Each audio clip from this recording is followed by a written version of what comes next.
ఇప్పుడు mutual funds లో flow of money ఎక్కువ అవుతుంది కదా.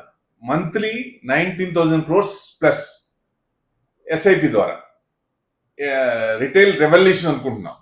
సో దీనివల్ల డొమెస్టిక్ మ్యూచువల్ ఫండ్స్ కొంచెం యూనిక్ ప్రాబ్లం ఫేస్ అవుతున్నాయి. ఎట్లా? లార్జ్ క్యాప్స్ మెగా క్యాప్స్ అవుతున్నాయి, మిడ్ క్యాప్స్ లార్జ్ క్యాప్స్ అవుతున్నాయి.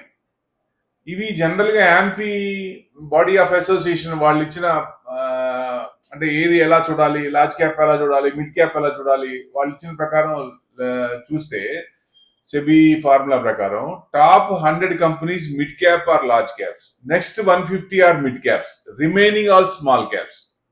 అంటే కేటగరైజేషన్ లెక్క చూస్తే అంటే first 100 it's large cap.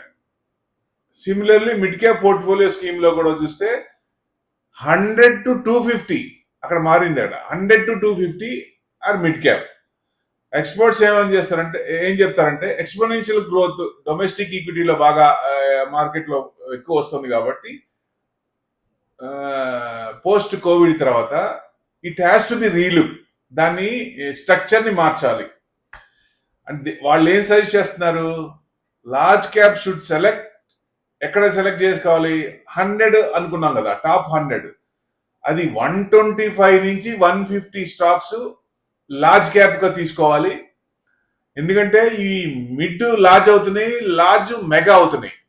So ఈ స్ట్రక్చర్ చేంజ్ చేస్తే బాగుంటుంది అనేది ఎక్స్పర్ట్స్ సెబీకి ఒక ఇది ఇచ్చారు. అది 100% రైట్. ఎందుకంటే గ్రోత్ ఉంటేనే కదా మన ఇండియా ఇంత గ్రోత్ అవుతుందంటే లార్జ్ క్యాప్ మెగా క్యాప్స్ అవుతున్నాయి, స్మాల్ క్యాప్ మిడ్ అవుతున్నాయి.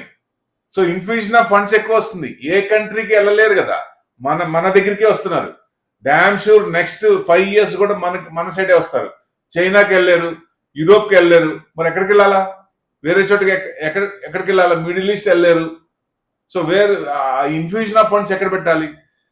ఇంకొక పాయింట్ ఏంటంటే గిఫ్ట్ నిఫ్టీ. అంతకుముందు సింగపూర్ నిఫ్టీ ఉండేది, అది మనం తీసేసి గిఫ్ట్ నిఫ్టీ గుజరాత్ లో పెట్టాం.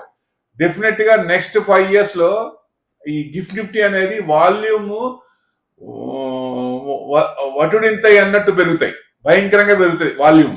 ఎందుకంటే ఫండ్స్ ఫ్లో అలా వస్తుంది.